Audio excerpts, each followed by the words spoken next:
Okay, I was working on a 3D printed design.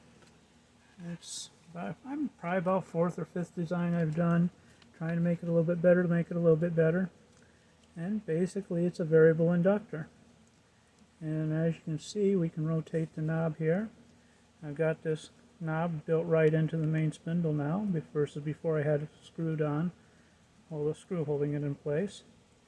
And I used to have a metal bar for the slide, but I'm just 3D printed the bar this time.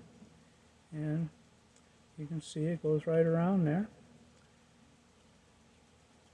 And you can see a little bit of the copper right there. So basically it gets connected through another piece of metal, and two pieces of metal slid together, and basically a piece of wire soldered on right there.